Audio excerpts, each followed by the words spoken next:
de la salsa, recordado por sus éxitos al lado de Willie Colón en sus inicios, pero sobre todo por ser uno de los vocalistas más carismáticos de la música afrocaribeña. Lavoe lo tuvo todo, el reconocimiento con el que soñó de niño, pero también hizo mucho dinero que le ayudaría a alimentar su adicción a las drogas, hasta el extremo de llevarlo a la miseria y la ruina de su carrera artística. Un intento de suicidio, un hijo muerto a los 17 años de edad, el homicidio de la mujer que consideraba su madre y el desprestigio ante desastrosas presentaciones en que Lavoe no fue capaz de cantar frente a su público. El cantante, de una vida trágica, moriría a los 46 años de edad, tras haber sido diagnosticado con SIDA. Yo soy el cantante. Yo me han venido a escuchar lo mejor del repertorio. A ustedes voy a brindar. El origen de Héctor Lavoe es humilde. Héctor Juan Pérez Martínez, como se llamó al ser bautizado, nacería en un barrio de Puerto Rico como uno de los 8 hijos de Lucho y Panchita, quien moriría cuando Héctor tenía apenas 3 años de edad. Héctor heredaría el talento musical de su padre, guitarrista de tríos y orquestas locales. Fue él quien le enseñó sobre música e incluso lo inscribiría en una escuela especial de formación artística, pues su más grande sueño era ver a su hijo convertido en un saxofonista. Aunque el principal interés de Héctor Lavoe era ser cantante. Cuando tenía como 12 años, él cantó en la televisión y Felipe Rodríguez, que en paz descanse, le dio la mano, y Tito Lara, y dijeron, tú vas a ser un futuro, una futura estrella, tú vas a ser grande. A los 14 años ya pertenecía a una banda en su tierra natal con un sueldo considerable para un joven de su edad. Pero la realización comenzaría al viajar a Nueva York, situación que atemorizaba a su papá, pues el hermano de Héctor habría muerto en un accidente en esa ciudad. Aún así, Héctor estaba en la Gran Manzana con solo 16 años de edad, viviendo con Priscila, su hermana mayor. Héctor Lavoe quería hacer mucho dinero. Nos conocimos como chamaquitos, adolescentes, y fuimos conociendo el mundo juntos, saliendo del barrio ese del Bronx. Yo aprendí a hablar español con él, no lo entendía, pero lo hablaba muy poco. Al llegar a la ciudad estadounidense, buscaría trabajo como pintor, maletero, mensajero, mesero y conserje. Pero al encontrarse con un viejo amigo de la infancia, empezaría a frecuentar salones de baile y clubes en el barrio latino. Y en una de sus visitas, sería invitado al ensayo de una banda de 6 integrantes que estaba por formarse. Ahí, por obra de la casualidad, Héctor conseguiría el puesto del vocalista. Y al mismo tiempo, el pianista Russell Cohen lo invitaría a formar parte de la orquesta que dirigía, la New Yorker Band, con la que grabaría su primer sencillo en 1965. Ella quería que no bailara con la New Yorker que está de vara y por eso no más me votó. Héctor no dejó de trabajar en la música en una banda y otra, hasta que conoció a su padrino artístico Johnny Pacheco, quien le ofrecería grabar al lado de Willie Colón, entonces un joven músico de cierto reconocimiento. Con él, Lavoe grabaría 11 discos. Para 1967, Héctor ya era conocido como La Voz. Borinquen, a ti yo te dedico este guaguancó,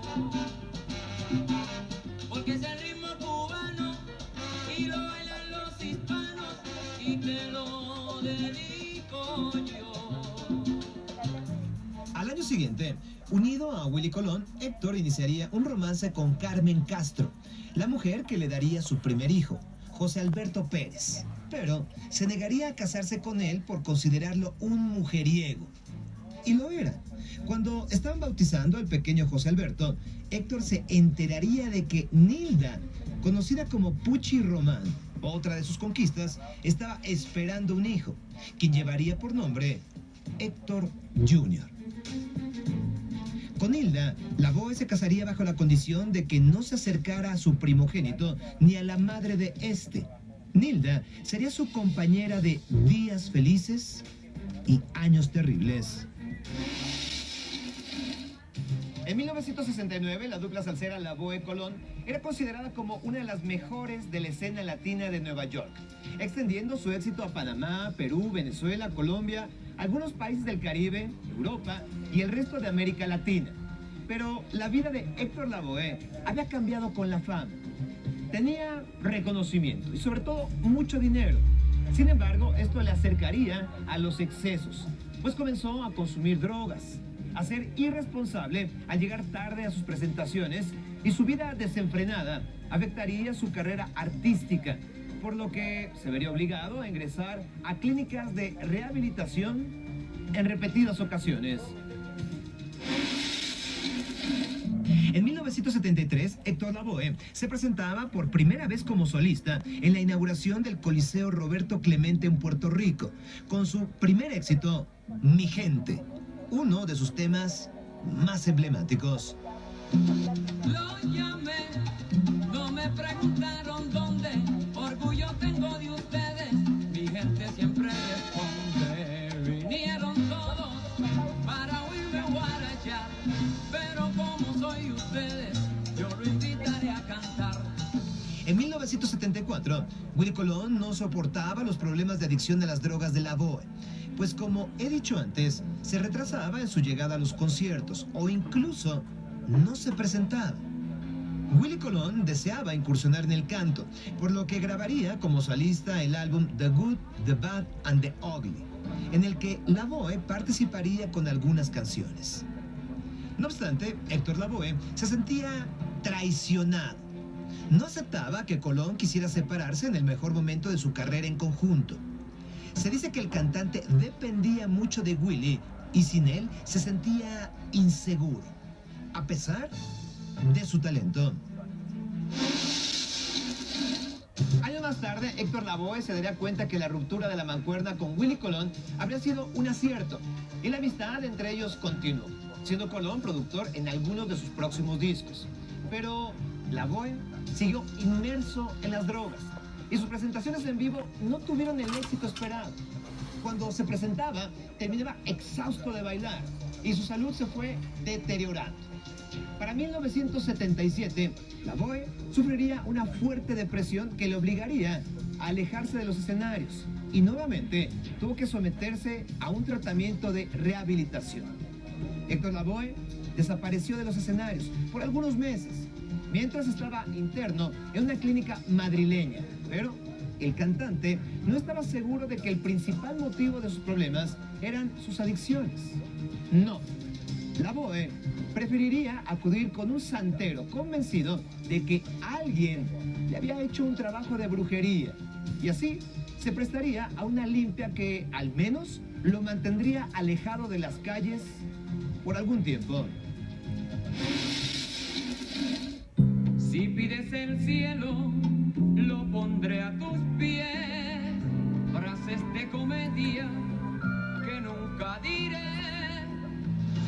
Hacia 1978, Willie Colón producía para Lavoe el álbum Comedia, para el que contactaría a Rubén Blades, autor de El Cantante, uno de los mayores éxitos de Héctor Lavoe, mismo que cantaría a lo largo de su trayectoria hasta sus últimas presentaciones. Vinieron a divertirse y pagaron en la puerta. No hay tiempo para tristeza, vamos cantante, comienza. Le fue muy duro, le mataron un hijo, se le quemó la casa, la suegra, la madre, muchos traumas y por eso creo que se perdía en el vacilón.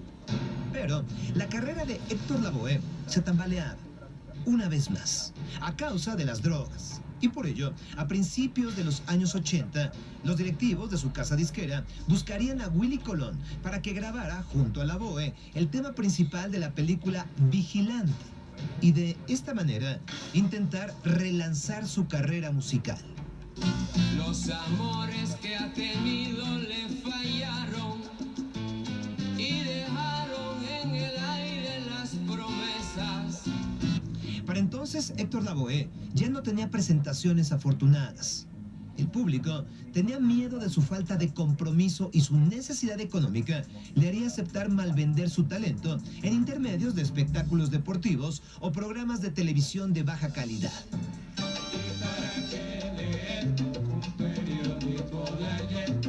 Oye, noticia que todos saben que yo no quiero leer.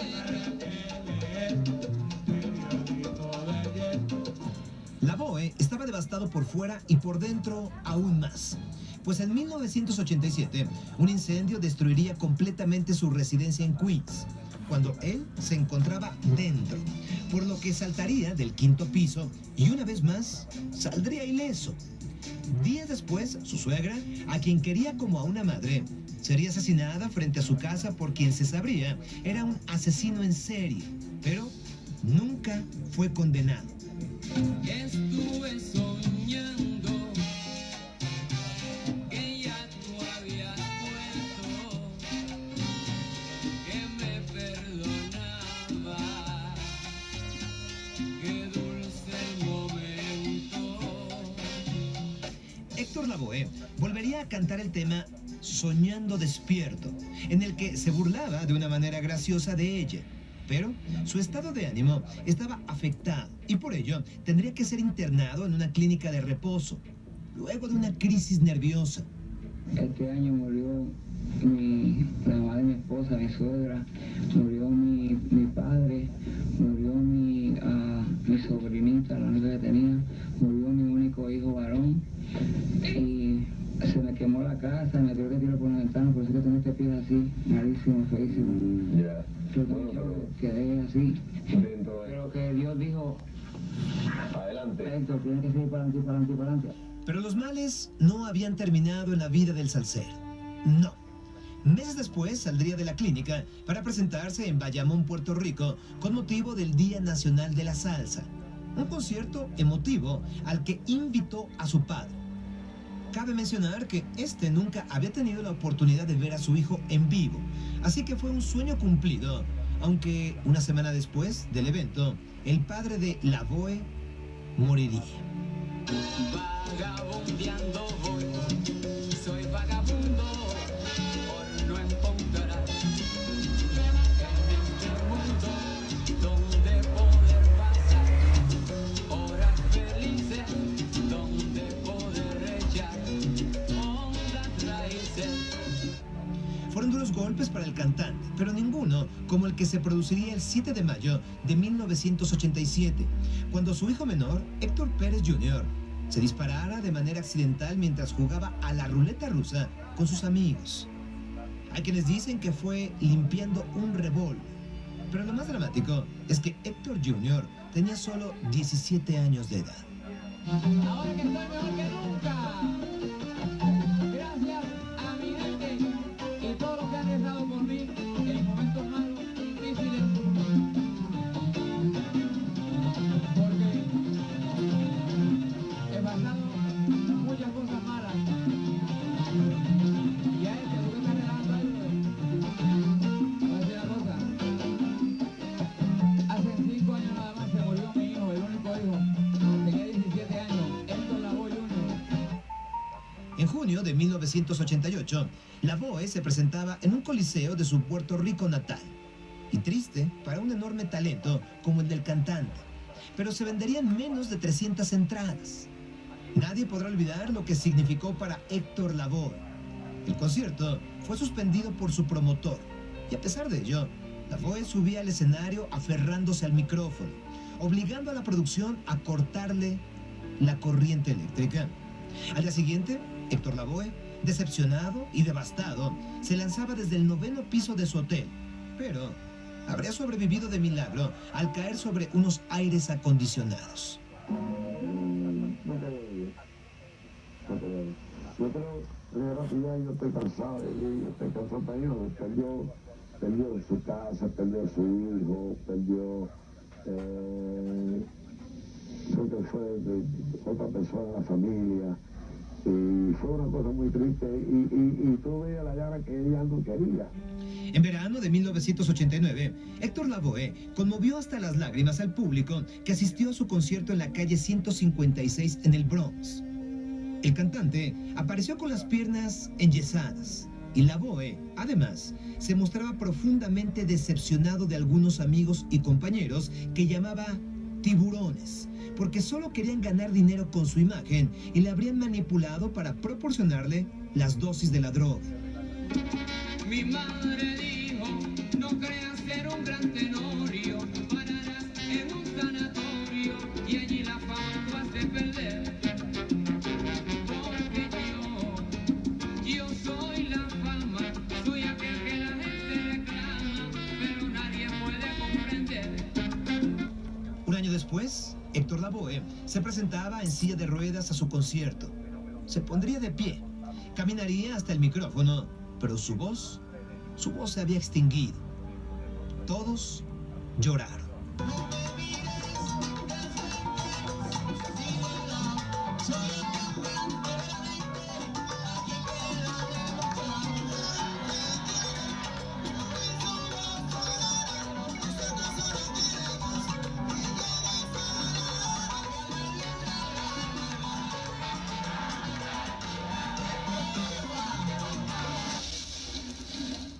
Héctor Lavoe se había transformado por los efectos de las drogas.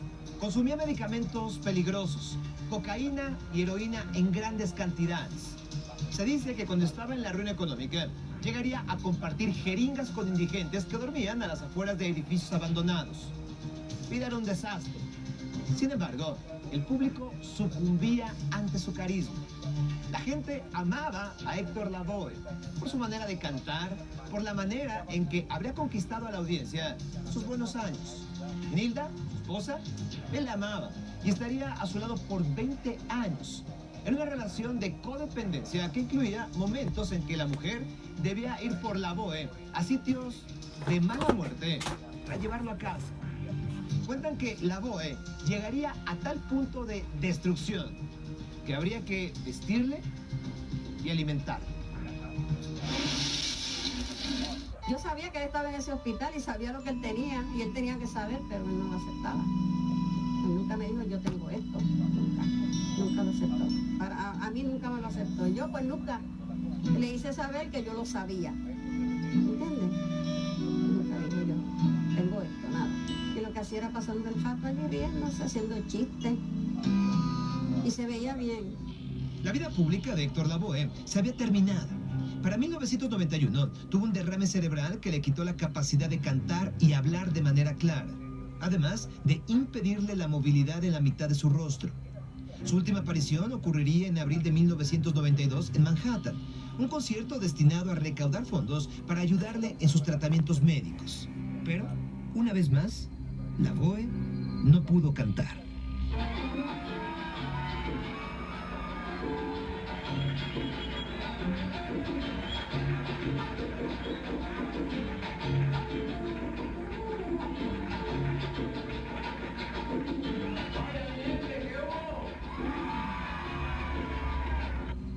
En diciembre del mismo año, el cantante recibía asistencia médica en un hospital de Nueva York y todos esperaban su deceso, aunque pocos amigos y compañeros músicos le irían a visitar.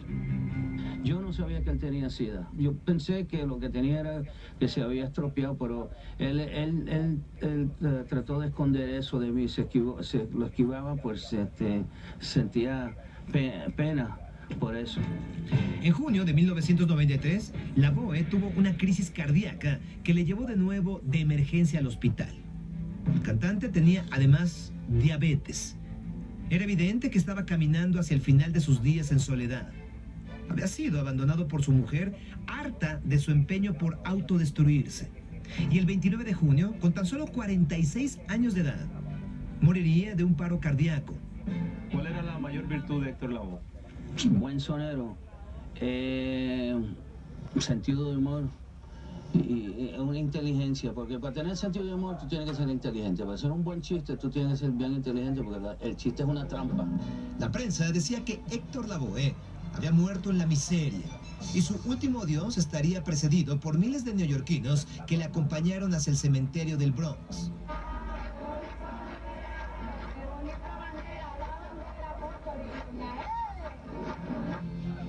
Héctor Lavoe no tenía nada.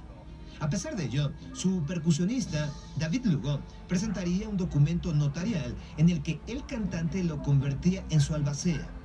Firma que, se sabría, había obtenido aprovechando la debilidad mental de Lavoe durante los 2 años que lo acogió en su casa. Pues Lavoe, abandonado por su esposa y sus hijos, Leslie y José, según diría Lugo, no tenía siquiera qué comer.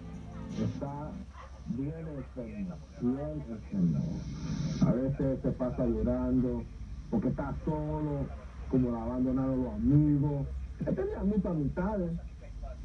Imagínate, un hombre como él.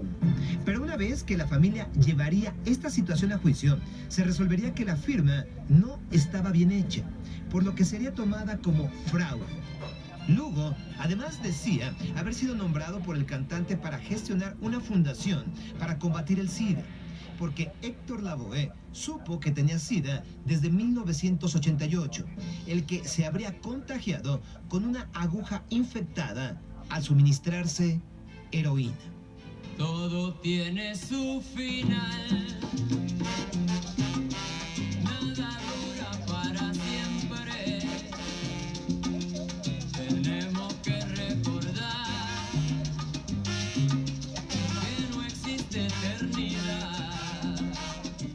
Su esposa Nilda sería la encargada de negociar por 5 años con Jennifer López la producción de la película El Cantante, en la que Marc Anthony habría interpretado a la gran estrella.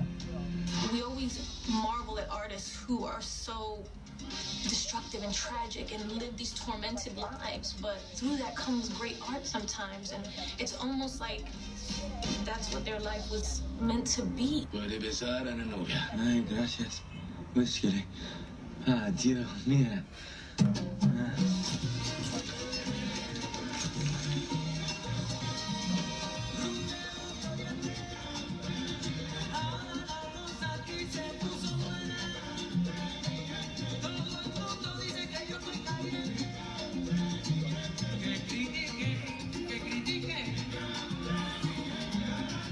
No obstante, cuando la productora de Jennifer López había adelantado el pago a la viuda de Lavoe y ésta se empeñara por cumplir el deseo del cantante de ser enterrado en Ponce, puerto principal de Puerto Rico, justo cuando en 2002 Linda Pucci Román preparaba la exhumación de sus restos, la mujer moriría trágicamente.